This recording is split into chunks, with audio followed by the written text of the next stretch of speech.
तो जब माँ ने ये अवतार लिया था तो उसके बाद उन्होंने संहार के लिए योगिनियों को उत्पन्न किया था। बलि वाली बात आती है, कोई भी उच्च शक्ति कभी बलि नहीं मांग रही है। ना तो माँ काली बलि ले रही हैं, ना ही कोई और शक्ति बलि ले रही है। आप माँ काली के आगे भले ही चढ़ा रहे हो, वो रक्त की एक बूंद भी नहीं लेगी आपसे, वो योगिनियाँ ले रही होती हैं। भगवान शंकर जब बटुक का रूप लेकर के जब आए थे उनके सामने, तो माँ तारा का रूप धारण करके उन्होंने भगवान शिव को दुग्धपान कराया था अपनी गोद में बैठा कर। प्रेतों की सिद्धि जो होती है तो ये कैसे होती है? उसके छोटे छोटे मंत्र होते हैं, इनको तो आप ग्रहण काल में भी सिद्ध करोगे तो बड़े आराम से सिद्ध हो जाएंगे, लेकिन उसके बाद वो जो आपको नुकसान पहुंचाएंगे उसकी जिम्मेदारी कोई भी नहीं लेता। भैरव और भैरवी साधना क्या होती है, उसका क्या विधान है? पुरुष और स्त्री मिलके करेंगे, दोनों एक ही मंत्र का जाप करते हैं, संभोग मुद्रा में बैठते हैं। जो पुरुष होता है उसको भी अपने वीर्य को स्तंभित रखना होता है, और स्त्री के अंदर भी काम वासना नहीं आनी चाहिए। 36 घंटे तक वीर्य स्तंभित रहना चाहिए, 36 घंटे की ये साधना चलती है, और दोनों उसी मुद्रा में बैठे हुए होने चाहिए, और जरा से भी काम वासना नहीं आनी चाहिए। दोनों में से किसी एक के मन में भी अगर आ गई तो वो सारी साधना विफल है।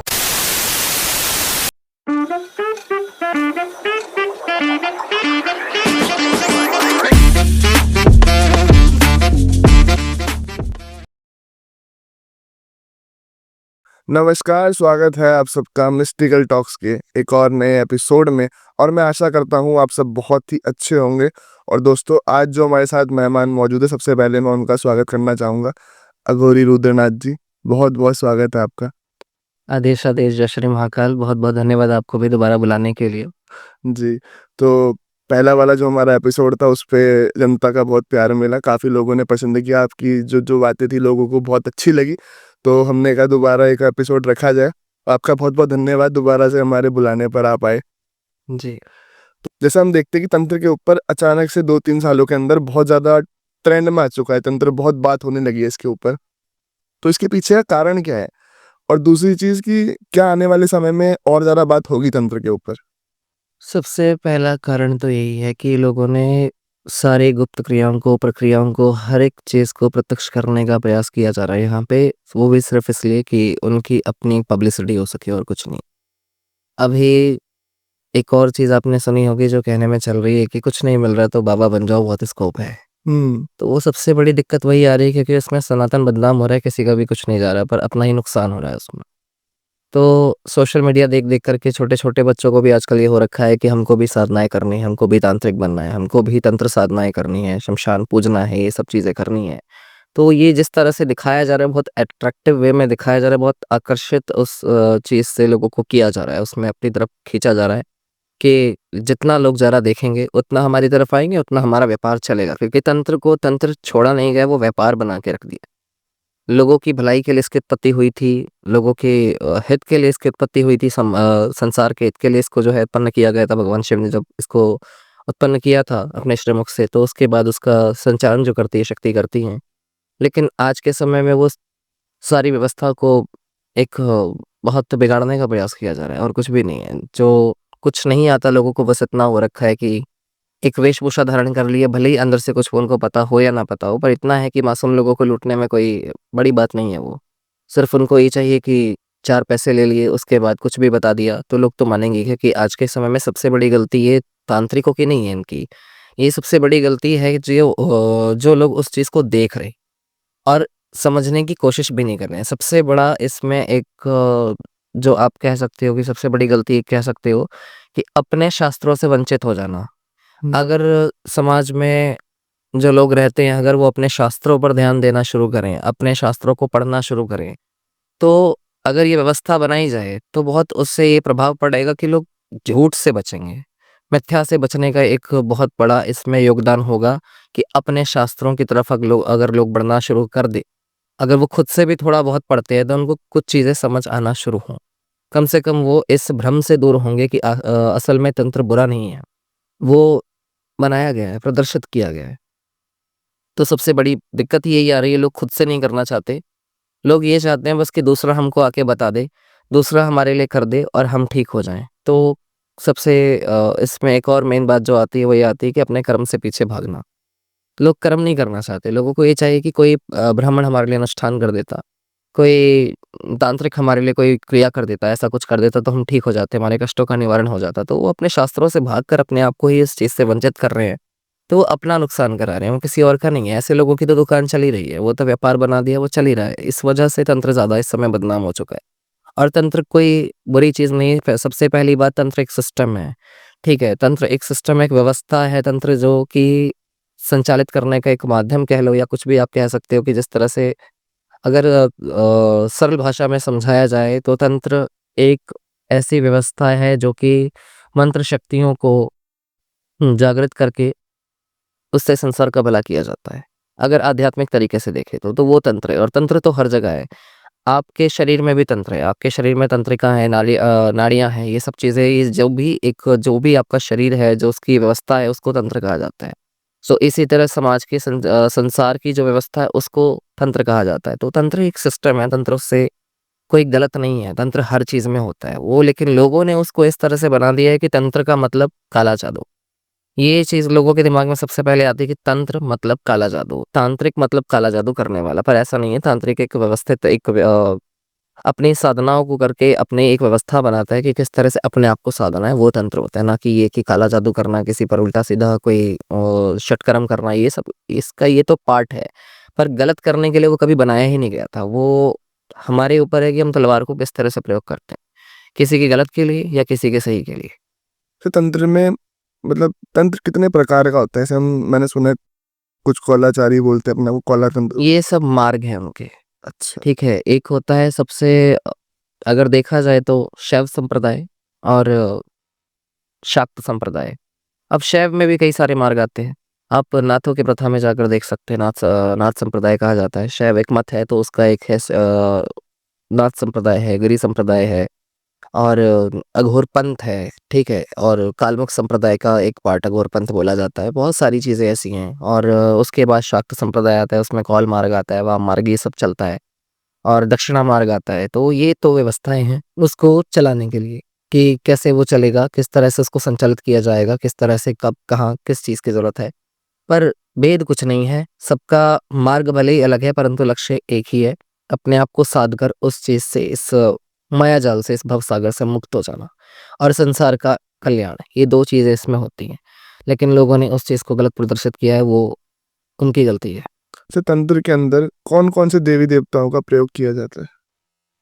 ऐसे तो बहुत सारे आप कह सकते हो, परंतु शिव और शक्ति, इनके बिना तंत्र नहीं चल सकता। शिव के मुख से तंत्र का ज्ञान उत्पन्न हुआ है, और शक्ति उस ज्ञान को आगे प्रसारित और संचालित करती है। तो सबसे प्रमुख वही होते हैं, और उनके अलग-अलग स्वरूप आते हैं। फिर उसके बाद 10 महाविद्याएँ होती हैं, और शिव के उनके साथ चलने वाले 10 रूप होते हैं। भैरव होते हैं, काल भैरव, शमशान भैरव, रुद्र भैरव, रोरू भैरव, ये सब बहुत से ऐसे रूप हैं। वो तो अगर गिनने पे आए तो बहुत सी शक्तियाँ ऐसी हैं। और उसके बाद सबसे बड़ी बात ये आती है कि तंत्र के लिए भी सिर्फ़ ये नहीं कि आप सीधा जाकर के तांत्रिक शक्तियों के पास चले जाओ।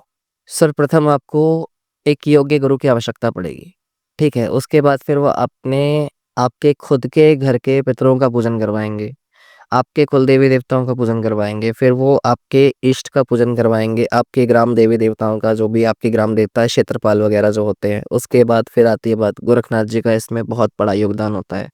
और साथ के साथ आपके जो आराध्य होते हैं, जो आराध्य शक्तियाँ होती हैं, ये सब होते हैं, उन सबको देख कर के ये सब चीज़ें करवाई जाती है। तंत्र अपने आप में बहुत बड़ी एक विशेषता रखता है, एक महत्व रखता है, लेकिन उसके लिए समझने के लिए आपको सिस्टम को समझने के लिए गुरु की ज़रूरत पड़ेगी। क्योंकि कुछ लोग सोचते हैं आज के समय में कि किताब पढ़ के हम भी तांत्रिक बन जाएँगे। तो किताबें तो बाज़ार में कितनी भी मिल जाएगी, पर आप खुद एक चीज़ सोच सकते हैं कि किताब पढ़ने के लिए भी आपको स्वर का ज्ञान होना चाहिए। स्वर आपको पता होंगे तब आप अक्षर तक जाओगे, और अक्षर से शब्द तक जाओगे। तो वो भी तो किसी ने सिखाया होगा, वरना बच्चा खुद से एकदम कुछ नहीं सीखता है, वो किसी को देखकर तो सीखता ही है।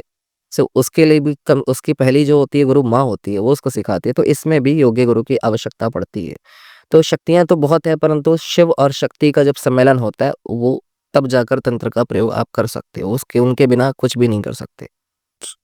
अच्छा, ऐसे ही हमें आजकल बहुत सुनने को मिलता है की सिद्धि करना, किसी को सिद्ध करना। तो सिद्धि मिलने का मतलब क्या है? किसी चीज़ को सिद्ध करने का मतलब क्या होता है? सिद्धि, सबसे पहली बात, किसी और को सिद्ध करना नहीं होता।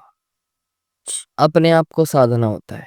अपनी इंद्रियों को साधना होता है, और इंद्रियों को साध लोगे तो शरीर तो सदता चला जाएगा साथ-साथ। वो तो एक उसकी प्रक्रिया है ही है कि साथ-साथ शरीर को भी संतुलित करना पड़ेगा। ठीक है? आपने सुना होगा सिद्ध पुरुष। अब सिद्ध पुरुष का ये अर्थ नहीं है कि उसके पास कोई ऐसी विशेष सिद्धियाँ हैं, वो बिल्कुल है, ऐसा नहीं है। पर वो उसने ज़बरदस्ती उस चीज़ को सिद्ध नहीं किया है। जो सच्चा होगा वो ज़बरदस्ती उस चीज़ के पीछे नहीं भागेगा, उसको अपने आप से मिलेंगी। वो जिस समय अपनी इंद्रियों को साध लेगा, वो जिस समय अपनी कुंडलिनी को जागृत कर लेगा, अपने गुरु कृपा से, अपने इष्ट की कृपा से, तो उसके बाद वो सिद्धियाँ स्वतः उसको प्राप्त होती जाएँगी। उसके मुख से जो भी वचन निकलेगा वो सिद्ध हो जाएगा। तो सिद्धि का मतलब ये नहीं होता कि आप किसी और को सिद्ध कर रहे हो। सिद्धियाँ होती है, 8 प्रकार की होती हैं। अष्ट सिद्धियाँ जो कहा जाता है, जो कि हनुमान जी को सिर्फ़ राम नाम जपते-जपते मिल गई थी। तो आपको अपने गुरु पर विश्वास करना होता है और अपने इष्ट पर भरोसा रखना होता है। आप एक का पूजन करेंगे, आपको बाकी सब खुद मिल जाएँगे। आपको अलग-अलग करने की अब ये आवश्यकता नहीं पड़ेगी। हाँ, आपको व्यवस्था बनाने के लिए करना पड़ेगा, सहायता लेनी पड़ेगी। आपको जिससे कुछ काम चाहिए तो आपको पूजना पड़ेगा, लेकिन जो मान्यता आपकी होगी, जो प्रमुख आप जिसको रखोगे वो एक ही को रखोगे, क्योंकि माता-पिता एक होते हैं और बाकी के रिश्ते अलग-अलग जो होते हैं उनको आप माता-पिता नहीं बोलते, उनसे आप अलग-अलग रिश्ते जोड़ते हो, जिससे जैसा काम पड़ा वैसे आपने रिश्ता जोड़ा। शिक्षक आपका क्लास टीचर एक होता है, ठीक है? और लेकिन उसके बाद जो बाकी के विषय के जो आपके शिक्षक होते हैं वो अलग-अलग होते हैं, तो इष्ट एक होगा, सहायक और आराध्य आपके अनेक हो सकते हैं। अच्छा, जैसे आजकल हम बहुत सुनने को मिलता है हमें कि देवी-देवताओं की सिद्धि कर लेना, देवियों को सिद्ध कर लेना। कुछ लोग माँ काली को बोलते हैं कि सिद्ध कर लिया मैंने। तो ये चीज़ ऐसे क्या हो सकता है कि देवी-देवता के सिद्ध किए जा सकते हैं ऐसे? देवी-देवता कभी सिद्ध नहीं होते। अच्छा, आप खुद को साध रहे हो, सबसे पहली बात, और उनकी बात है तो आप उनके मंत्रों को जागृत कर सकते हो बस। अच्छा, आप खुद एक चीज़ सोचो कि आप एक बार किसी का नाम लोगे, आपको हो सकता है याद ना रहे। पर आप बार-बार, बार-बार उसको लोगे, उसका नाम लोगे तो आपके रोम-रोम में बस जाएगा। ठीक है? जैसे आप राम, राम जप रहे हो तो आपके रोम-रोम में बस जाएगा। उसके बाद ऐसा होगा कि आपके अंतर्मन में वो चलता रहेगा कहीं न कहीं। आप कुछ भी काम कर रहे होगे, आपका मन ज़रा-सा शांत हुआ, वो आपके मन में खुद चलने लग जाएगा। तो वो एक अवस्था होती है। तो वही बात आती है सिद्धि की, जब आप मंत्रों को बार-बार उनका उच्चारण करते हो और साथ में जो है उनके विधि-विधान से जैसे आप पूर्ण करते हो, तो उसके बाद उसके मंत्र की जो ऊर्जा होती है वो जागृत होने लगती है। वो मंत्र पहले से सिद्ध होता है। कोई भी किसी मंत्र को सिद्ध नहीं कर रहा, वो किसी और के लिए नहीं कर रहा, वो अपने लिए कर रहा है, तो अपने लिए वो उसको जागृत कर रहा है।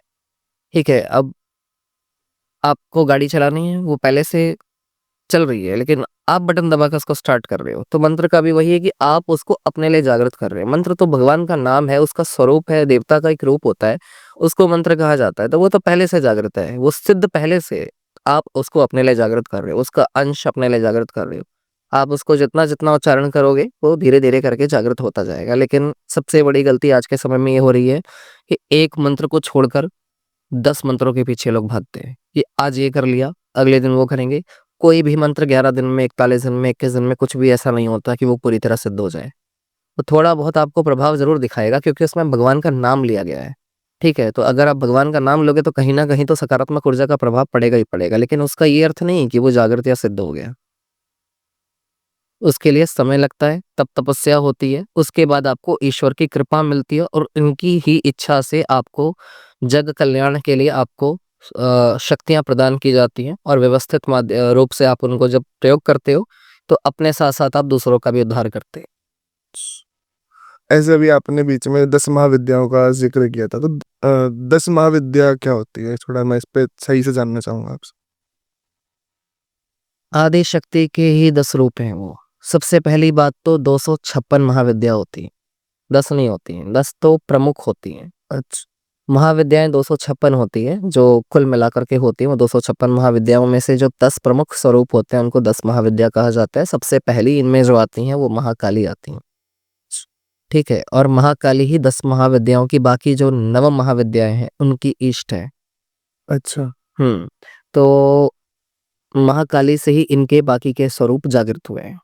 और 10 महाविद्याओं को सिद्ध करने का एक सबसे पहली बात, सिद्ध का मतलब ये नहीं है कि आप उनको सिद्ध कर रहे हो, आप उनके गणों को आप उनका आवाहन करते हैं, जब उनके मंत्रों का उच्चारण करते हैं, तो वो अपने गण आपके साथ भेजते हैं।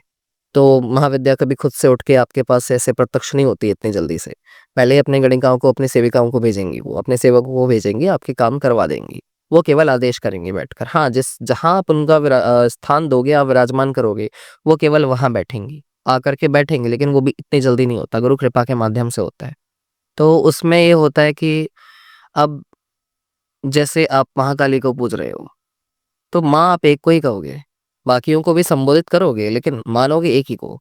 अब लोग कह रहे हैं कि हमको 10 की 10 महाविद्या चाहिए, तो आपको 1 माँ आपका पूरा पालन-पोषण कर लेती है, ठीक है? अब आपकी जन्मदात्री है, आपको ऐसा तो है नहीं कि वही आपके लिए सब कुछ ही तो वही कर रही है ना, अलग-अलग तो कोई आ नहीं रही है कि खाना खिलाने कोई और आए, कपड़े धोने कोई और आए या कुछ पालने के लिए कोई और आए, ऐसा कुछ नहीं है। वो सब कुछ कर रही है। उसको जब ज़रूरत पड़ेगी, वो खुद दूसरे रूप को अपने आवाहन करके वो खुद आपका वो काम करवा देगी। तो आपको अलग-अलग ऐसे इतना वो करने की ज़रूरत नहीं है कि आप हर एक को अलग-अलग करके सिद्ध करने का उसके मंत्र को प्रयास कर रहे हो। एक के मंत्र को सिद्ध करके आप बाकियों से आवाहन करके गुरु कृपा के माध्यम से काम ले सकते हो। तो उन्हीं के अलग-अलग रूप हैं और उसमें 2 कुल होते हैं, एक काली कुल, एक श्री कुल जो प्रमुख होते हैं। तो 5 में महाविद्याएँ जो होती है काली कुल में आती है, 5 श्री कुल में आती हैं। अच्छा, तो इसमें कौन-कौन सी देवी से एक तो आपने बताया माँ काली का सबसे पहले, तो उसके बाद कौन-कौन सी और देवियाँ इसमें हैं? माँ काली, माँ तारा, माँ त्रिपुरा सुंदरी, ठीक है? उसके बाद माँ भुवनेश्वरी, माँ भैरवी, माँ छिन्नमस्तिका, माँ धूमावती, माँ षोडशी, माँ मातंगी, माँ कमला। अच्छा, तो ये सब आदिशक्ति के ही रूप है सारे। मूल स्वरूप एक ही होता है, बस हुँ। वो अपने अलग-अलग स्वरूप में आपके सामने प्रत्यक्ष होती हैं, अलग-अलग कार्य संचालन के लिए, सृष्टि की व्यवस्था को बनाए रखने के लिए। और इनमें से भी जो मातंगी का जो स्वरूप है, उन्हें उच्छिष्ट चांडालिनी भी कहा जाता है, ठीक है? दूसरी बात वो चांडालों की देवी मानी जाती हैं क्योंकि जिनको कहते हैं कि वो जो अछूत जो बोलते हैं कि उनको कोई स्पर्श नहीं करना चाहता, वो उनके पास भी जाकर के बैठती है। तो वो ये दर्शाना चाहते हैं कि कोई भी अछूता नहीं है। वो हमेशा जूठन का भोग लेती हैं। वो कभी भी आपसे स्वच्छ भोग की माँग नहीं करेंगी, वो जूठे से ही उनकी तृप्ति होगी। वो यही दिखाती हैं कि मेरे बच्चे मेरे हैं, मैं उनमें कोई भेदभाव नहीं करती। तो ये स्वरूप वो प्रत्यक्ष करती हैं अपना वहाँ पर। दूसरी बात, उनको माँ सरस्वती का तांत्रिक स्वरूप माना जाता है अच्छा, और जो माँ कमला होती हैं, उनको माँ लक्ष्मी का तांत्रिक स्वरूप माना जाता है। और सबसे बड़ी बात, 10 महाविद्याओं के पीछे तो लोग भागते रहते हैं, परंतु ये भूल जाते हैं कि उत्पत्ति कहाँ से हुई है।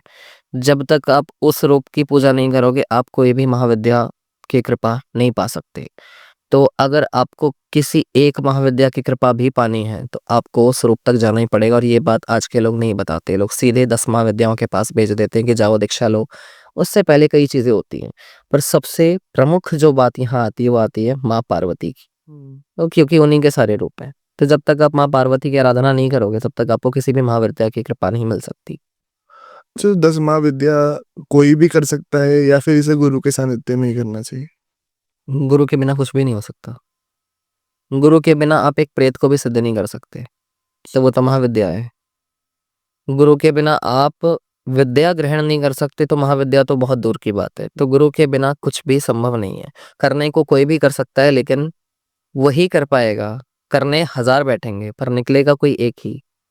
क्यों? जिस पर उसकी कृपा होगी, वही कर पाएगा। जिसके सानिध्य में चलकर आप ये करोगे, पहली बात तो उसकी कृपा होनी चाहिए, जो कि आपका गुरु। दूसरी बात, अगर वो शक्ति स्वयं से चाहेगी कि आपको ये करना है, तभी आप कर पाओगे, वरना आप जितना भी प्रयास कर लो, आप विफल ही होगे।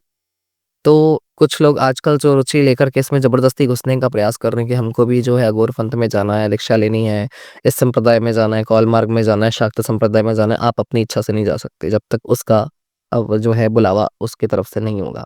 जब वो बुलाना चाहेगी, तो आप ना भी जाना चाहोगे, तो आप चले जाओगे। आप नास्तिक से आस्तिक बन जाओगे उस समय, आपको 1 दिन भी नहीं लगेगा, वो आपको पूरा आस्तिक बना देगी नास्तिक से। उसकी कृपा अगर हुई तो, उसकी कृपा के बिना आप उसको नहीं पूज सकते। जैसे कई लोग आजकल यूट्यूब पे सिखा रहे हैं कि आप कैसे चीज़ों की सिद्धि कर सकते हो। वो सब व्यर्थ की बातें हैं, बिना गुरु के कुछ भी संभव नहीं है, क्योंकि वो अधूरा ज्ञान देंगे। ऐसा नहीं है, सारे बुरे नहीं हैं, कुछ लोग अच्छा काम भी कर रहे हैं। क्योंकि देखो, अगर बुराई फैलाने वाले हैं, तो अच्छाई फैलाने वाले भी कहीं न कहीं ज़रूरी है, तो संतुलन बनाए रखना पड़ता है। तो सही साधक पहली बात यूट्यूब पर इतनी जल्दी नहीं आया करते थे पहले, लेकिन अभी आना मजबूरी हो गई है। क्योंकि अगर गंदगी को हटाना है, तो सही बात को आगे रखना पड़ेगा, लोगों को एक सीख देनी पड़ेगी पहले से पहले, ताकि वो भ्रमित ना हो जाएँ। क्योंकि फिर वो लोग क्या करते हैं कि उनके मन में जो भ्रम फैलाए जाते हैं, उनके जो मस्तिष्क को भ्रमित कर दिया जाता है पूरी तरह से, वो उनके दिमाग में गलत चीज़ें डाल करके, तो वो क्या करते हैं, वो फिर बाद में ईश्वर को दोष देने लगते हैं, कि हम तो ऐसे पूजा करते थे, हमारी गलती तो थी ही नहीं, ईश्वर ने हमारा फिर भी गलत कर दिया। पर बिना पूरे विधि-विधान के अगर आप पूजा-पाठ करते हो कोई भी, तो कहीं न कहीं उग्र शक्तियाँ अगर आपको नुकसान दे जाती हैं, तो उनकी गलती नहीं है, क्योंकि वो नुकसान नहीं दे रही है। वो उनकी उग्रता का प्रभाव है और उनके नीचे चलने वाली योगिनियाँ, उनकी सेविकाएँ, उनके गण हैं और योगिनियाँ भी सबकी अलग-अलग होती हैं। अच्छा, एक ही 64 योगिनी नहीं है, सबकी अलग-अलग योगिनियाँ होती हैं। एक इसमें मैं पूछना चाहूँगा योगिनियाँ होती कौन है? योगिनियाँ होती कौन है? योगिनियाँ वो होती हैं जो कि माँ की अंश हैं। जब माँ की उत्पत्ति हुई थी, कह लो कि माँ काली ने जब उत्पन्न किया था योगिनियों को, तो जब माँ ने ये अवतार लिया था, तो उसके बाद उन्होंने संहार के लिए योगिनियों को उत्पन्न किया था। ठीक है? शत्रुओं के संहार के लिए, तामसिकता को कह सकते हो संतुलित करने के लिए। क्योंकि अगर ज़हर को काटना है तो ज़हर चाहिए, तो माँ ने उन अंशों से योगिनियों को उत्पन्न किया था। अपनी ही ऊर्जा से, अपने ही अंश से। तो वो माँ जो 64 योगिनियाँ हैं, वो माँ की ही अंश हैं। तो उन्होंने उनको इस रूप में जो है अवतरित किया था ताकि वो असुरों का विनाश करके संसार को संचालित करने में सहायता कर सकें। संसार का रक्षण हो सके। तो वो अंश उन्हीं की है, बस उनकी प्रवृत्ति तामसिक है। इतनी सी बात होती है और जो बलि वाली बात आती है, वो भी यहाँ यही आती है कि कोई भी उच्च शक्ति कभी बलि नहीं माँग रही है। ना तो माँ काली बलि ले रही हैं, ना ही कोई और शक्ति बलि ले रही है। आप माँ काली के आगे भले ही चढ़ा रहे हो, पर वो केवल आप इसलिए चढ़ा रहे हो ताकि आप डायरेक्ट भले ही ना दे पाओ तो वो अपने बच्चों को तृप्त करवा देती है। वो कभी नहीं लेके जाएगी। वो रक्त की एक बूँद भी नहीं लेगी आपसे। वो योगिनियाँ ले रही होती हैं। कहीं पर भी ये विधान नहीं लिखा हुआ कि माँ काली रक्त के बिना प्रसन्न नहीं होती। होती है, बिल्कुल होती है क्योंकि वो जगदम्बा है, वो माँ है, वो आदिशक्ति है। और उसके बाद भी अगर किसी को लगता है कि नहीं माँ ही लेती है, तो अगर माँ को लेनी होती है बलियाँ तो माँ छिन्नमस्तिका का रूप धारण नहीं करती। हुँ, ठीक है?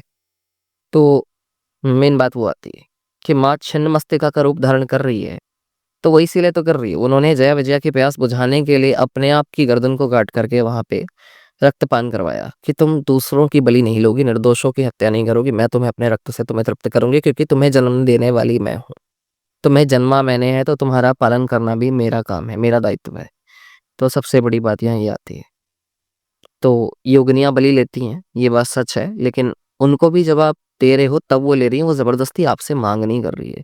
पर आजकल के तांत्रिक क्या कर रहे हैं, उनको ज़बरदस्ती दे रहे हैं, ठीक है, वो तामसिक प्रवृत्ति के साधक है, वो दे सकते हैं। वो कहीं न कहीं वेदों पुराणों में भी उसका वर्णन कहीं न कहीं है कि तामसिक प्रवृत्ति वाले साधक बलि दे रहे हैं, तो दे सकते हैं, लेकिन हाँ, उसका पाप और पुण्य वो उनको खुद भोगना पड़ेगा। हर कोई नहीं दे सकता। और उसमें भी एक बात आती है, अगर आप दे रहे हो, तो योगिनी कोई किसी के प्राण नहीं माँग रही है। आप मृत का प्रयोग करो ना, अगर आपको इतना ही करना है। अघोर पंथ में हमेशा मृत शब्द का प्रयोग किया जाता है। मारा नहीं जाता किसी को भी, किसी को किंचित मात्र भी कष्ट नहीं पहुँचाया जाता। अच्छा। तो सबसे बड़ी बात उसमें ये आती है, मैंने पहले नहीं बोला पर अभी बोलना पड़ा क्योंकि लोगों को पहले वही सुनने की आदत पड़ी हुई है कि बलि जाती है, पर बलि जा रही है, बलि का ये अर्थ नहीं कि आप किसी के प्राण छीन रहे हो, कोई अधिकार नहीं रखते आप। अगर आप किसी को जीवित नहीं कर सकते, तो छीन भी नहीं सकते। अगर देने वाला भगवान है, तो लेने वाला भी वही है। आप नहीं होते, ना हम, ना वो, ना आप। कोई ऐसा नहीं है, जो किसी के प्राण का हरण कर सके। तो अगर आपको चढ़ाना है, आपको कुछ भी ऐसा लग रहा है कि ज़रूरत पड़ रही है, तो आप मृत का प्रयोग कीजिए, जो पहले से अपने प्राण छोड़ चुका हो, ना कि वो जो कि ज़िंदा जा रहा हो, आप उसको उठा के उसकी गर्दन काट रहे हो और उसके बाद आप कह रहे हो कि माँ प्रसन्न हो जाएगी, माँ कभी प्रसन्न नहीं होगी, किसी को विश्वास नहीं हो रहा। तो रुद्र यामल तंत्र का जो आप शुरू का भाग जब देखोगे, वहाँ पे वर्णित है कि 10 महाविद्याओं की आराधना जितनी सात्विक विधान से और जितनी तामसिक चीज़ों को परे रख के आप करते हो, उतना वो जल्दी प्रसन्न होती हैं। अब इसमें एक प्रश्न उठेगा कि माँ तारा की आराधना पंचमंकार से होती है, तो बिल्कुल होती है, लेकिन वहाँ भी वही बात आती है कि माँ तारा से नीचे पहले उनकी सेविकाएँ होती हैं। तो रानी तक पहुँचने से पहले आपको द्वारपालों तक पहुँचना पड़ेगा। पंचमकार क्या होता है अगर आप बता सको थोड़ा-सा? पंचमंकार में मांस, मदिरा और मत्स्य, मैथुन और मुद्रा ये आता है। तो पंचमंकार में जो होता है मांस का प्रयोग होता है, बिल्कुल होता है, लेकिन उसमें भी 2 तरीके होते हैं, दक्षिणा मार्ग से अलग चलता है, वाम मार्ग से अलग चलता है। तो दक्षिणा मार्ग में जो होता है वो उसमें स्थूल रूप में प्रयोग नहीं होता, पर वाम मार्ग में पूरी तरह स्थूल रूप में प्रयोग होता है।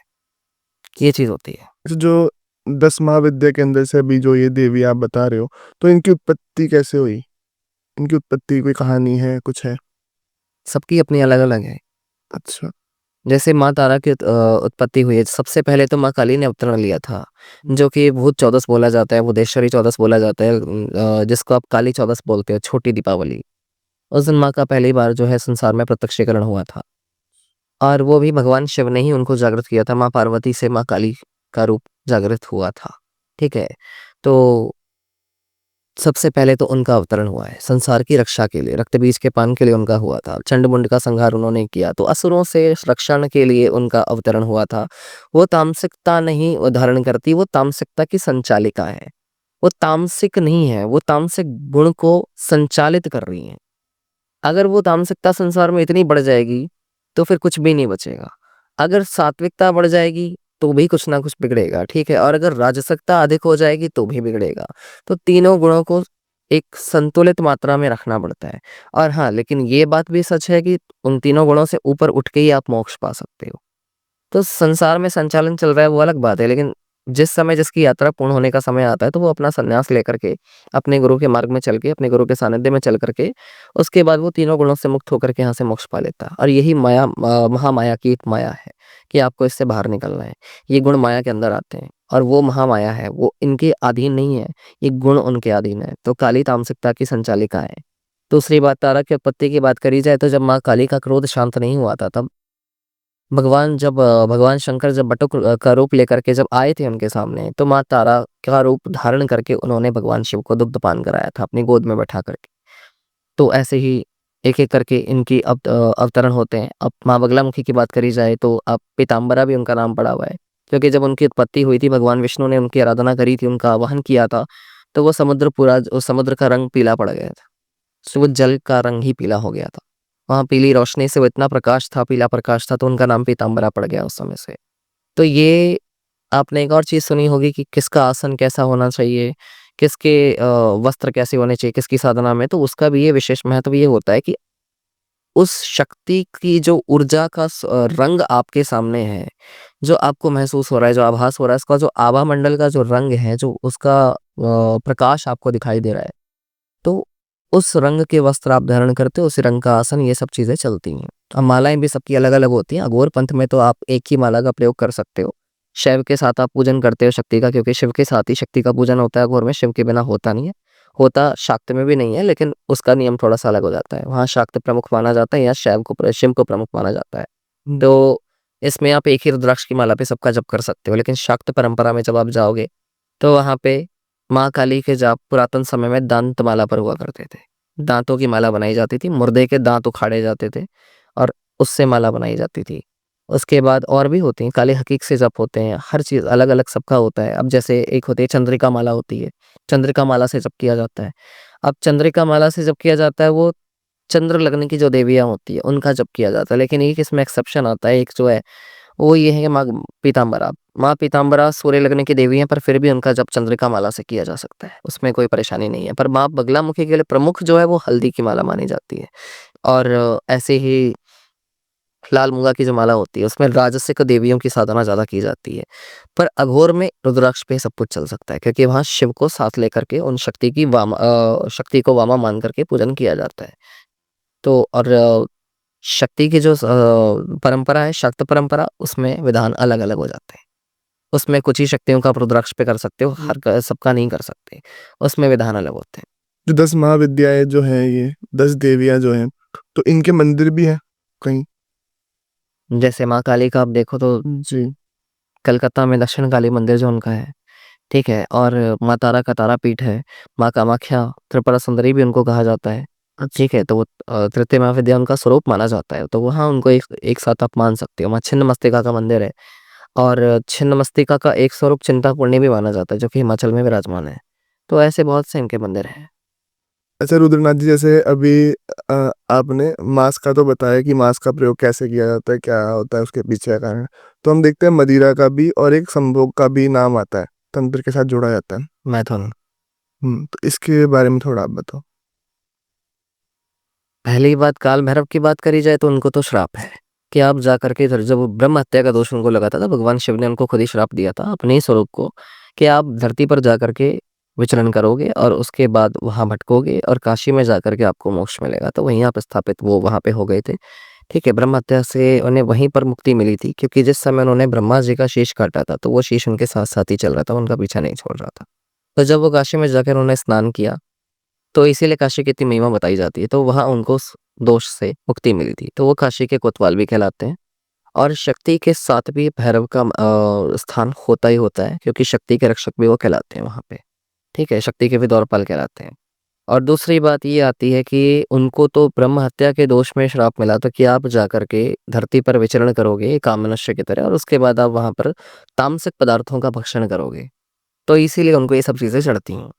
दूसरी बात ये आती है कि माँ काली की अगर बात करी जाए या किसी शक्ति की बात करी जाए, तो माँ होती है, वो कभी नहीं चाहेगी कि उसका बच्चा ज़हर का पान करे, ठीक है? विष का पान करे। जैसे भगवान शिव ने संसार को बचाने के लिए कालकूट विष का पान किया था, ठीक है? अपने कंठ में उसको रोका था। तो ऐसे ही माँ भी बोलती है कि तुम गलत चीज़ें अपने पास मत रखो, मुझे दे दो। तुम्हारे साथ अगर कुछ गलत हो रहा है, तो वो भी मुझे दे दो। अगर तुम्हारे पास कोई गलत चीज़ लग गई है या तुम्हारे हाथ, तो वो मुझे दे दो, तुम उसका पान मत करो, उसका भक्षण मत करो, मैं करूँगी। रक्त बीज से संसार की रक्षा के लिए उन्होंने रक्तपान किया, और इस मदिरा रूपी विष से उसकी रक्षा करने के लिए वो मदिरा का पान करती हैं। वो मद में चोर नहीं रहती है। उसको भला क्या कोई नशा अपने नशे में डुबाएगा। वो तो इतनी, उसकी तो नेत्र में इतना नशा होता है कि अगर कोई देख ले तो वो उसके नशे में डूब जाए, ठीक है? तो उसको कौन-सा नशा प्रभावित कर सकता है? वो नशा बनाने वाली है, नशे में डूबने वाली नहीं है। तो उसका जो इतना सुंदर स्वरूप होता है, जब एक भक्त उसमें इतना विलीन हो जाता है कि उसको देखने के बाद उसका मन ही नहीं करता कि वो कुछ और देख भी ले, तो नशा वो होता है। असल में नशा भक्ति का होना चाहिए, ना कि मदिरा का। लोगों को आजकल मदिरा का नशा ज़्यादा होता है भक्ति के नाम पे।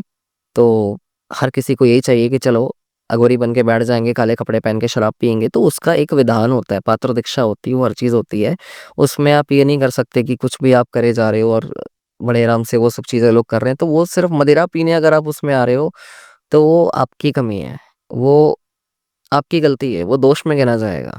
अगर उसका एक अलग विधान होता है, वो हर चीज़ तो नहीं प्रत्यक्ष करी जा सकती, योग्य ता अनुसार करी जाती है, पर ऐसे पब्लिकली हर चीज़ नहीं बताई जा सकती, पर फिर भी। तो कुछ लोगों को लगता है कि बस वहाँ जाएँगे, चिलम पिएँगे, शराब पिएँगे, लेकिन वो ये नहीं देखते कि उनका जीवन और कितना कठोर होता है, कितना कुछ करवाया जाता है। जब गुरु हमें आदेश करते हैं, तो कई चीज़ें हमें करनी पड़ती है, ठीक है? तो सिर्फ़ मदिरा पीने और चिलम पीने ही कोई अघोरी नहीं बनता, या फिर कोई नागा संप्रदाय में नहीं आता। लेकिन लोग इतना ही समझते हैं, इतना ही सीमित रखते हैं, पर अगर माँ काली को चढ़ते मिल रही है अगर शराब, तो वो इसलिए नहीं मिल रही कि इसको पसंद है वो चीज़। वो भी तामसिक प्रवृत्ति की इसकी योगिनी और गण उसके साथ जो चलते हैं। और एक और प्रमुख कारण अगर उसका बताया जाए, जो कि मेन है बहुत, जो कि बहुत प्रमुख है, उसके साथ राक्षस भी चलते हैं। तो राक्षसों को तो मदिरा पीने की आदत होती है। अब वो राक्षस उसके लिए राक्षस नहीं है, वो उसके लिए गण है, वो असुर नहीं है, उसके लिए वो उसके बच्चे हैं। तो अपने बच्चों के लिए वो ले रही है। उसके मंदिर में अगर चढ़ रही है, तो वो नहीं पी रही है। उसके कितने सारे ऐसे बच्चे हैं जो कि असुर प्रवृत्ति के होते हैं, या कह लो कि अ, आसुरी योनि में होते हैं। भले ही मुक्त कर चुकी है, पर गण तो उसके हैं ही ना, तो वो उनके लिए वो चीज़ ले रही है, वो अपने लिए नहीं ले रही है। अच्छा, एक सवाल सबके मन में उठता है माँ काली को लेकर के कि माँ काली की जो प्रतिमा है, उसको घर में स्थापित नहीं किया जाता। तो इसके ऊपर कि करना चाहिए, नहीं करना चाहिए, थोड़ा आप बताओ? अगर माँ का रंग सांवला हो किसी की, तो उसको घर से बाहर नहीं कर दिया जाता। सबसे पहली बात तो लोगों के मन में अगर ये वहम है, तो ऐसा होना नहीं चाहिए, ठीक है? वो उसका वर्ण अगर किसी को काला दिख रहा है, तो वो वर्ण काला नहीं है उसका, वो श्याम रंग है उसका। और एक बार को कहा जाए तो घोर अंधकार से भी काला उसका रंग है। पर वो इसलिए कि वो अपने बच्चों पे आने वाली हर विपत्ति को अपने अंदर समा लेती है, तो वो काल से भी काली है। वो घोर अंधकार को भी अपने अंदर समाने की क्षमता रखती है। वो अब अगर उसकी संतान पे कोई विपत्ति आने वाली हो, तो वो पहले से पहले आगे आके खड़ी होती है। तो ये लोगों की बहुत बड़ी गलतफ़हमी है कि उसके स्वरूप को घर में स्थापित नहीं करना चाहिए। उनसे प्यारा कोई नहीं है, सबसे पहली बात अगर देखा जाए तो। अपने बच्चे के लिए एक बच्चे के लिए उसकी माँ सबसे प्यारी होती है। अगर उसको प्रेम से देखोगे, तो उससे प्यारा कोई है ही नहीं। आपका जिस रूप में मन लग रहा है वो बहुत अच्छी बात है, कोई मना नहीं कर रहा है, लेकिन है तो सभी एक। तो आपका जिसमें मन लग रहा है आप उसको पूछ सकते हो, और उसको घर में रखने की बात है तो ऐसा कुछ भी नहीं है। वो आपके घर में कभी भी नुकसान नहीं करती, वो आपका कल्याण करती है। हाँ, पर ये ज़रूर है कि आप उस स्वरूप को मत रखो जिसमें कि माँ की जिह्वा से रक्त की धारा बह रही है, जो उसका विकराल स्वरूप है वो आप मत रखो। आप उस स्वरूप को मत स्थापित करो जिसमें कि वो कटार से रक्त बह रहा है, जीभ से रक्त बह रहा है, और जो है हाथ में नरमुंड है और खप्पर में रक्त गिरता हुआ दिखाई दे रहा है, चारों हाथ उसके भरे हुए हैं, वो मत करो। आप दक्षिणाकाली रूप को घर में स्थापित कर सकते हो बिल्कुल, कोई दिक्कत नहीं है। पर उसमें भी एक संशय अगर लोगों के मन में ये आ रहा है कि अब कर लिया तो अब क्या करें?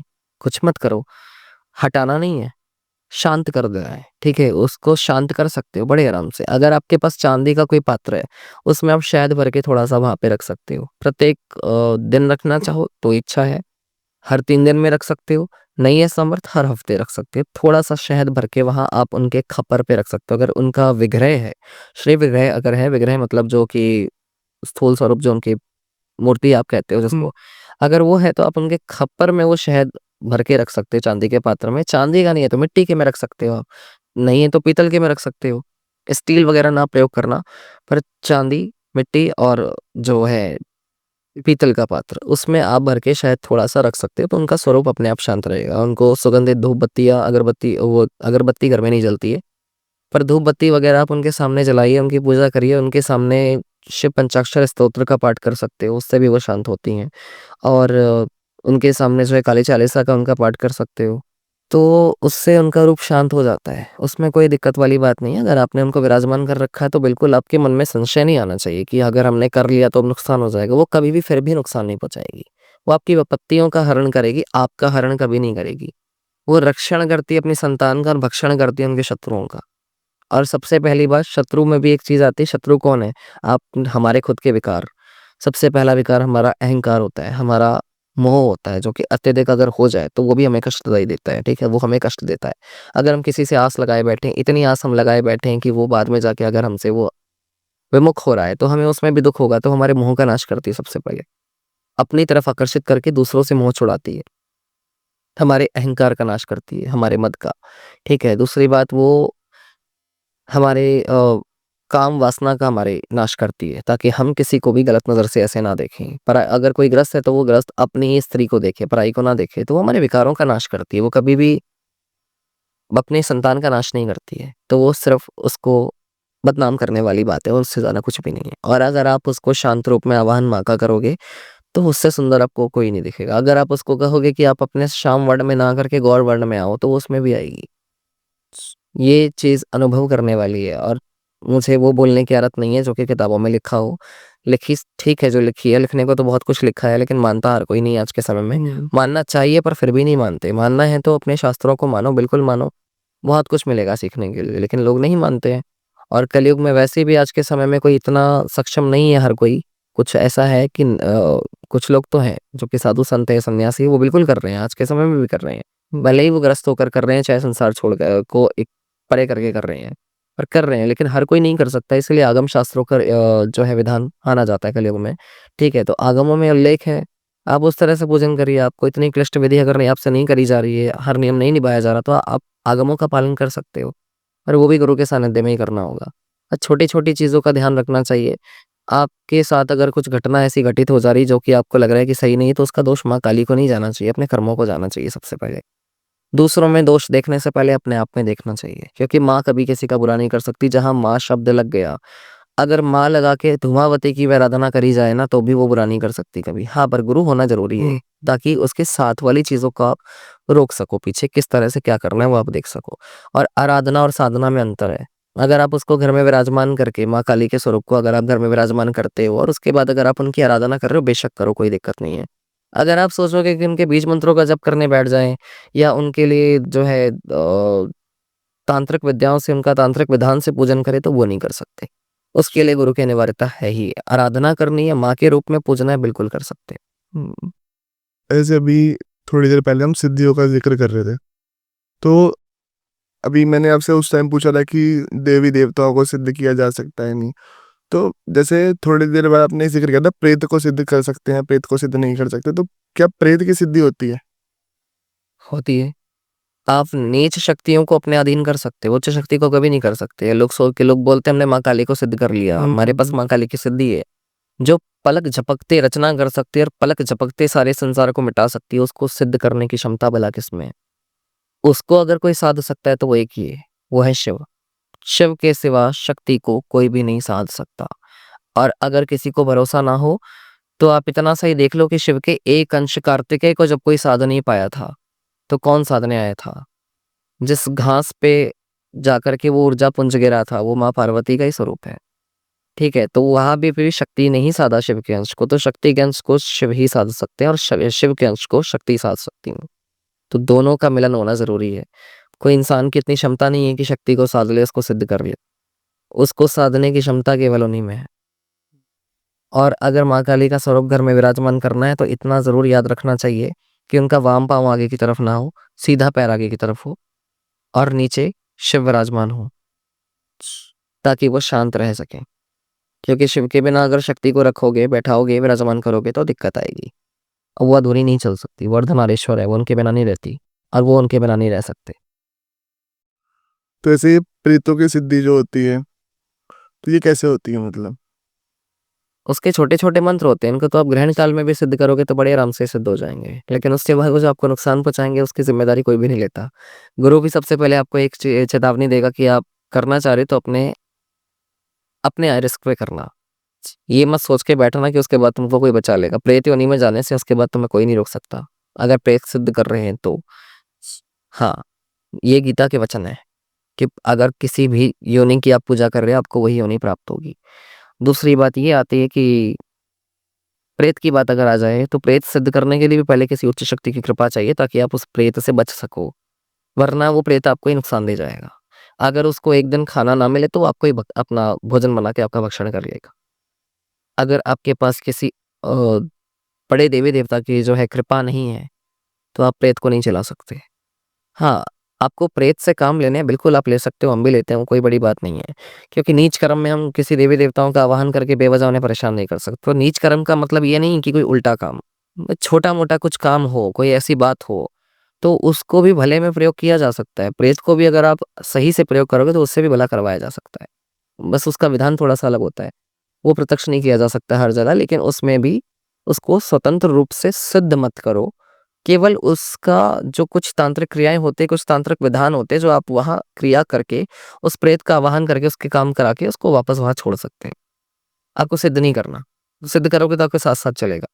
केवल उसको वहाँ से काम करा के वापस छोड़ दो। उसका जो भी बनता है वो क्रिया में उसका जो भी भोग लगता है वो दे कर के छोड़ दो उसको वहीं। वो आपका काम करके वहाँ छोड़ देगा। पर उसको पहले वचनों में लेना पड़ेगा कि उसके बाद वो आपको परेशान ना करे। अच्छा, जैसे अभी हमने योगिनियों के बारे में बात करी, तो ऐसे एक यक्षिणी का भी सुनने में आता है, उसको भी माँ काली से जोड़ा जाता है। थोड़ा उसके बारे में अगर आप बताओ, यक्षिणी कौन होती वो भी माँ काली की संतान मानी जाती है। कहा जाता है कि उनके गर्भ में वास करती हैं वो। है? अच्छा, तो उनको भी, उनकी भी सिद्धियाँ करनी? बिल्कुल करी जा सकती है। लेकिन वो भी बिना उच्च शक्ति की कृपा के नहीं करी जा सकती। वो भी नुकसान पहुँचा सकती है। ये भी एक तरह से पैशाचिक शक्तियों की श्रेणी में आप मान सकते हो कि लगभग-लगभग होता है। थोड़ा-सा अंतर आता है, इतना नहीं आता पर लेकिन होती वो भी उन्हीं में आती हैं। उनका स्वरूप थोड़ा-सा कह सकते हो कि भयंकर होता है, एकदम से कोई देखे तो डर जाएगा। लेकिन अगर आप उनको भी सही विधान से अगर करते हो तो कोई दिक्कत नहीं है। लेकिन उसके लिए भी गुरु की आवश्यकता पड़ेगी। क्योंकि देखो भगवान ने शक्तियाँ बनाई हैं, भगवान ने योनियाँ बनाई हैं तो हर योनि का अपना एक महत्व है ब्रह्मांड में।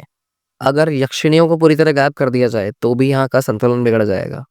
अगर प्रेतों को पूरी तरह गायब कर जाए तो भी संतुलन बिगड़ जाएगा, क्योंकि अगर कर्म खराब है तो प्रेतों की योनि में आपको अगर डाला जा रहा है तो कर्मों के अनुसार डाला जा रहा है। अगर उस कर्म के अनुसार अगर प्रेत योनि ही नहीं होगी तो किस योनि में डालेंगे?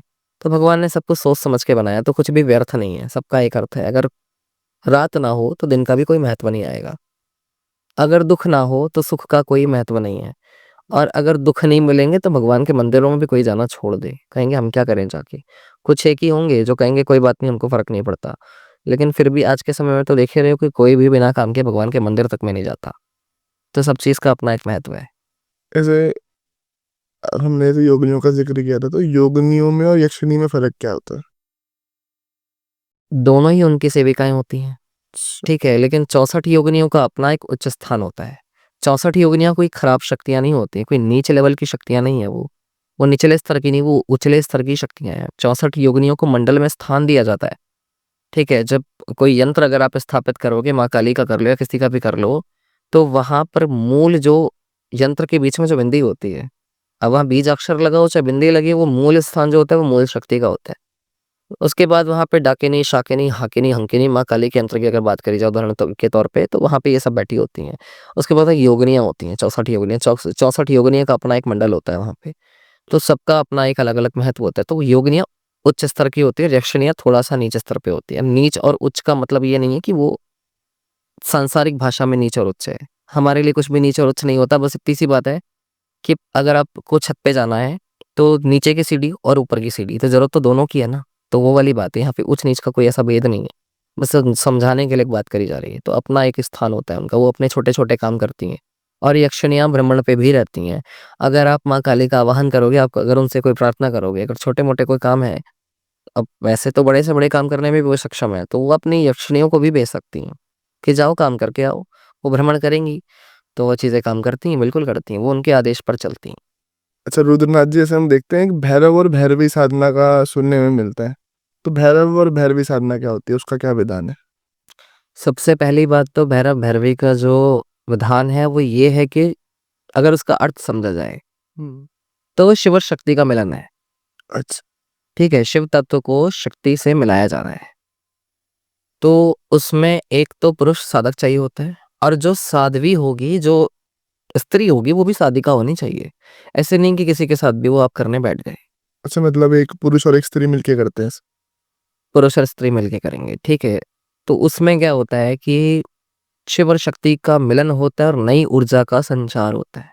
निर्माण नहीं कह सकते, संचार कह सकते हो, ट्रांसफॉर्मेशन, मतलब 2 को मिला के और उसके बाद जो एक नवीन ऊर्जा का एक संचार हो रहा है। क्योंकि ऊर्जा कभी भी ना तो उत्पन्न होती है, ना ही वो नष्ट होती है। वो उसको बस आप एक ये कर सकते हो कि उसके रूप को बदल सकते हो, उसके स्वरूप को बदल सकते हो, ठीक है? तो जब दोनों मिलते हैं तो उसके बाद जो साधक की ऊर्जा होती है और जो साधिका की ऊर्जा होती है, वो दोनों मिलके एक नया नवीन ऊर्जा को संचालित करते हैं, उनका संचार करती हैं, ठीक है? वहाँ पे एक नवीन ऊर्जा का उत्पत्तिकरण होता है और उसके बाद दोनों को वो सिद्धि प्राप्त होती है। तो मतलब एक ही मंत्र को जपा जाता है, दोनों एक ही मंत्र का जाप करते हैं, संभोग मुद्रा में बैठते हैं, ये ऐसा कहा जाता है, लेकिन वो संभोग मुद्रा नॉर्मल से बहुत अलग होती है, ठीक है? आम संभोग मुद्रा सिर्फ़ संतान की उत्पत्ति के लिए होती है, पर वो जो अध्यात्म में वो जो एक प्रोसीजर होता है, जो उसका विधान होता है, वो बहुत अलग होता है। उसमें आपको जो पुरुष होता है, उसको भी अपने वीर्य को स्तंभित रखना होता है और स्त्री के अंदर भी काम वासना नहीं आनी चाहिए। अच्छा। कहने को तो कहा जाता है कि 36 घंटे तक वीर्य स्तंभित रहना चाहिए, 36 घंटे की ये साधना चलती है और दोनों उसी मुद्रा में बैठे हुए होने चाहिए और ज़रा-सी भी काम वासना नहीं आनी चाहिए। दोनों में से किसी एक के मन में भी अगर आ गई, तो वो सारी साधना विफल है और उल्टा वो इतने दोष में चले जाते हैं कि वो अपनी पुरानी चीज़ें भी खोने में को आतुर होने लगते हैं। उस समय वो अपनी पुरानी चीज़ें तक खोने लगते हैं, जो उन्होंने पहले किया हुआ होता है। तो वहाँ पे ये चीज़ नहीं होनी चाहिए। तो आजकल के साधक तो ख़ैर छोड़ ही दो कि वो कर पाएँगे इतनी जल्दी से। उसमें तो कम से कम 12-12 वर्षों का ब्रह्मचर्य पालन करने के बाद जाकर कोई साधक ऐसी अवस्था प्राप्त करता है कि वो उस चीज़ के लिए तत्पर हो सके और जो है उसके योग्य बन सके। और वो भी गुरु मार्ग के बिना नहीं हो सकता। तो दोनों अपनी ऊर्जाओं का मिलन करते हैं और एक नई नवीन ऊर्जा का संचार होता है, जो कि दोनों को नवीन सिद्धियाँ प्राप्त होती हैं और वो संसार के कल्याण के लिए उसका प्रयोग करते हैं, अपने कल्याण के लिए करते हैं। अपने कल्याण के लिए क्या कहोगे? अपने आपको और साधने के लिए उसका प्रयोग करते हैं। तो वहाँ एक चीज़ ये भी कह सकते हैं कि दोनों की कुंडलिनियाँ मिल जाते हैं। तो नर और नारी का सम्मेलन होता है या कह लो शिव और शक्ति का मेल हो जाता है, तो नवीनीकरण का उत्पत्तिकरण तो होना वो तो स्वाभाविक है वहाँ पे, तो वो इसके लिए की जाती है। लेकिन लोगों ने उसको गलत बना दिया है कि एक पुरुष की 5 भैरवी, 7 भैरवी, ऐसा नहीं होता है। एक पुरुष है, एक भैरव है, तो एक ही भैरवी होगी। भैरवी संगिनी होती है। जैसे काल भैरव की जो संगिनी है वो भैरवी है, काल भैरवी है, माँ का भैरवी स्वरूप है। तो ऐसे ही साधक की जो संगिनी होती है वो भैरवी होती है। तो कौल संप्रदाय में तो इसका बहुत विशेष महत्व है। ठीक है? उसमें तो भैरव भैरवी तंत्र चलता ही चलता है, अघोर में भी चलता है। ठीक है? और अघोर में जो बताया जाता है कि जो संभोग किया जाता है वो शव के साथ किया जाता है ज़्यादातर। लेकिन वो भैरव-भैरवी में नहीं जोड़ सकते आप। शव के साथ जब संभोग किया जाता है तो वो अपनी ऊर्जा को वहाँ पे अपनी सिद्धियों को उसमें स्थापित किया जाता है शव में और उसके बाद अपनी सिद्धियों से वार्तालाप किया जाता है। ठीक है? इसीलिए कहते हैं मुर्दा बोलता है। वो लेकिन आज के समय में हर जगह संभव नहीं है। कोई हज़ारों में से एक होता है, जो कि सच्चा होता है, जो कि उस अवस्था तक पहुँच चुका होता है। और भैरव-भैरवी की बात आती है तो वहाँ स्त्री की ज़रूरत आपको पड़ेगी पड़ेगी जो कि साधिका होगी और वो भी उसी मार्ग से होनी चाहिए। अलग-अलग मार्ग के 2 नहीं जुड़ सकते। एक ही मार्ग से होना ज़रूरी होता है वहाँ। ठीक है? तो ये चीज़ होती है। उसके और डिटेल में बात करेंगे तो अगर पूछना है तो आगे बता देंगे, लेकिन जितना बताया जा सकता है तो वो बता दिया। अभी लोगों का भ्रम दूर करना ज़रूरी है कि उसमें संभोग का मतलब ये नहीं है कि आप जो है नॉर्मली जैसे एक पुरुष और नर और नारी का मेल होता है वो ऐसा नहीं होता। वो बहुत अलग होता है। वो अध्यात्म में उसका मतलब ही अलग होता है और यही मैथुन क्रिया होती है पंचमंकार में। अच्छा। जैसे भैरव भैरवी साधना जो है, ये 10 महाविद्या भी है, तो ये साधनाएँ करी क्यों जाती है? ये मैं आपसे जानना चाहूँगा। सबका अपना अलग-अलग प्रयोजन होता है। भय का नाश करना है, तो भैरवी की आराधना करोगे। ठीक है, भय को साधना है तो अपने। अगर आपको रजस्व की प्राप्ति करनी है, तो आप त्रिपुरा सुंदरी की साधना कर सकते हो और प्रमुख तो बगलामुखी की साधना कर सकते हो। और शत्रु नाश के साथ-साथ अगर आपको धन की आवश्यकता पड़ रही है, तो आप धूमावती को बगलामुखी के साथ संपर्कित करके उनकी साधना करोगे। धूमावती आपके शत्रुओं का नाश करेंगे और माँ बगलामुखी उनका स्तंभन करेंगे और आपको साथ के साथ धन की भी आपकी दरिद्रता दूर करेंगी, दोनों साथ में मिलके और आपको धनवान बनाएँगी, ठीक है? आपको रजस्व की प्राप्ति कराएँगी। त्रिपुरा सुंदरी की साधना आप अपने अगर उनकी साधना करोगे, माँ त्रिपुरा सुंदरी की साधना करने पर आपको सौंदर्य की प्राप्ति होगी, आपको आकर्षण की, तेज की प्राप्ति होगी, ठीक है? आपका कायाकल्प हो जाएगा। देखने वाला आपको इतना आकर्षित होगा कि देखता ही रह जाए। माँ काली की तो सबसे प्रमुख होती ही होती है। वो आपको समस्त सिद्धियाँ प्रदान कर सकती हैं, लेकिन एक शर्त होती है, आप किसी का बुरा नहीं करोगे। ठीक है? जिस समय आपने ये सोचा कि हम किसी का बुरा कर दें, जिस समय आप षटकर्मों का गलत प्रयोग करोगे, सब क्षय हो जाएगा वहीं पे उसी समय। दोष लग जाएगा आपको, मंत्र दोष भी लगते हैं। लोगों को लगता है एक बार मंत्र सिद्ध कर लिया हो गया, ऐसा नहीं होता। मंत्र दोष भी लगता है। शाप मोचन, पाप मोचन तो आप पहले भले ही कर चुके, जितना मर्ज़ी कर लो, लेकिन मंत्र दोष भी लग जाते हैं कई बार। बहुत चीज़ें होती हैं, मंत्र काम करना बंद कर देते हैं। ऐसा नहीं है कि एक बार पा लिया तो बस अब जो मर्ज़ी हमारे मन में आएगा हम करेंगे, ऐसा नहीं हो सकता। गुरु वचनों में हमको बाँधा जाता है, ताकि हम वो चीज़ करें ही नहीं और वो चीज़ हमारे मन से निकाल दी जाती है धीरे-धीरे करके। एकदम से किसी को कुछ नहीं मिलता, धीरे-धीरे करके दिया जाता है। और नाथों की प्रथा तो पहले होती थी कि 12 साल के बाद वो दीक्षा देते थे। पहले गुरुओं की सेवा करनी पड़ती थी। 12-12 साल तक शिष्य जो है गुरु की सेवा करता था, उसके बाद भी गुरु ज़रूरी नहीं है दीक्षा दे या ना दे, वो उसकी इच्छा है। और वो इसलिए नहीं कराई जाती थी कि गुरु को कोई शौक चढ़ रहा है अपनी सेवा करवाने का।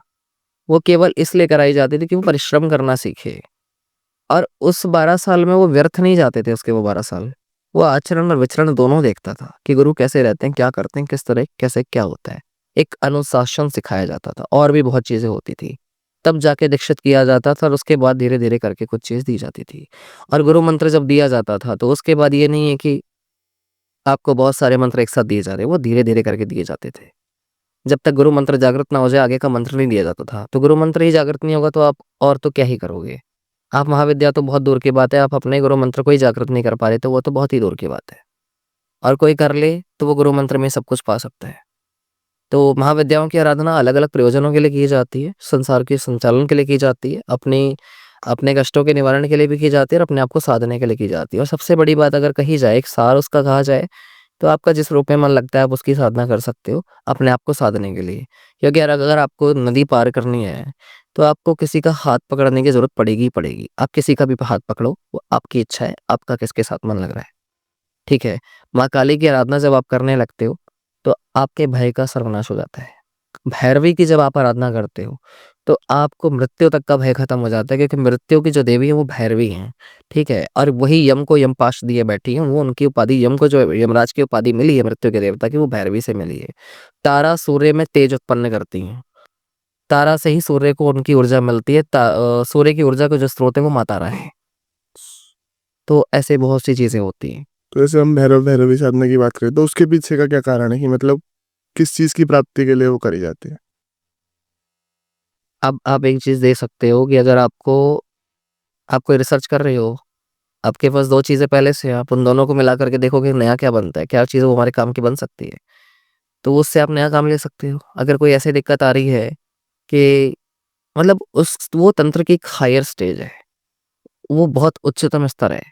अब वो आप उसके बाद ऐसा कोई काम नहीं है जो आप ना कर सको। अच्छा। आप बहुत कुछ कर सकते हो, पर उसमें भी एक चीज़ आती है, लोगों को अब ये सुन के लगेगा कि कुछ भी कर सकते हैं, कर तो कुछ भी सकते हो, पर ईश्वर की इच्छा के विरुद्ध आप फिर भी नहीं जा सकते क्योंकि शक्ति का संचार होगा शक्ति से ही। तो शक्ति की इच्छा के बिना आप उसकी शक्ति का अंश मात्र भी प्रयोग नहीं कर सकते। तो वो तंत्र की एक अपनी हायर स्टेज है और शिव और शक्ति के मिलन की स्टेज है, उसके बाद आपको कुछ भी करने की ज़रूरत नहीं बचती है। आप मुक्त हो जाते हो यहाँ से। आपको भले ही वो सिद्धियाँ मिल जाएँगी, आपको वो ऊर्जा मिल जाएँगी, पर फिर आप शिव और शक्ति का एक रूप हो जाओगे। भैरव जो है साक्षात शिव रूप हो जाएगा और भैरवी साक्षात शक्ति का स्वरूप हो जाएगी। आप कह सकते हो कि तंत्र का गूढ़ से गूढ़ रहस्य आप उसके बाद जान सकते हो अपने ध्यान के माध्यम से, अपने योग के माध्यम से। जैसे कि रामकृष्ण परमहंस जी की जो गुरु रही हैं, वो योगेश्वरी भैरवी रही हैं। तो उनका स्थान बहुत उच्च था भैरवी की श्रेणी में, ठीक है? तो भैरवी अपने आप में एक तंत्र साधिका होती है, जो कि तंत्र की बहुत सी असीम शक्तियों को प्राप्त कर चुकी हो। एक इलोना चमारिन है, वो भी अपना विशेष महत्व रखती है भैरवी के तंत्र में बहुत। तो आप कह सकते हो कि तंत्र की हायर स्टेज। उसके बाद आप ये छोटे-छोटे काम तो बड़े आराम से ऐसे भी कर सकते हो। पर उसमें एक ही शर्त होती है, किसी का बुरा नहीं करोगे, और उस अवस्था तक पहुँचने के बाद फिर बुराई नाम की चीज़ बचती भी नहीं है। क्योंकि पहली बात, वहाँ वो पहुँच ही नहीं पाएगा जो बुरा करने की सोचेगा, और जो पहुँच गया तो वो बुरा करेगा ही नहीं। वो यहाँ से मुक्त हो जाते हैं, उसके बाद उन्हें दोबारा कुछ भी ऐसा करने की ज़रूरत नहीं पड़ती, वो भवसागर से पार हो जाएँगे। तो रुद्रनाथ जी बहुत-बहुत धन्यवाद। बहुत ही ज़्यादा मज़ा आया इस चर्चा में आज और बहुत सारी नई बातें जानने को मिली। जी। पिछला वाला जो पॉडकास्ट था, उसके बाद काफ़ी सारा लोगों के काफ़ी सारे कमेंट्स आ रहे थे कि एक बार दोबारा से बुलाया जाए गुरुजी को, बहुत अच्छा ज्ञान दिया। तो मेरे को लगता है इसके बाद अब शायद से तीसरी बार बहुत जल्दी नहीं होता आपको मिलने वाला है। क्योंकि हमारी जनता कमेंट ही इतने कर देती है तो हमें बुलाना पड़ता है दोबारा, फिर हाँ, चलो भाई दोबारा से बुलाया जाए। जी। तो हम बहुत जल्दी तीसरी बार भी समय चाहेंगे आपसे। तो बहुत-बहुत धन्यवाद समय देने के लिए और मैं आशा करता हूँ आप लोगों को ये एपिसोड अच्छा लगा होगा। अच्छा लगा है तो जुड़ जाइए चैनल के साथ में, ऐसे ही बहुत सारी पर्सनैलिटीज़ आती रहेगी और हम उनसे अलग-अलग नए-नए विषयों पर चर्चा करते रहेंगे और नई-नई बातें जानते रहेंगे। मैं मिलूँगा आपसे अगले एपिसोड में, तब तक के लिए जय हिंद, वंदे मातरम, जय श्री राम।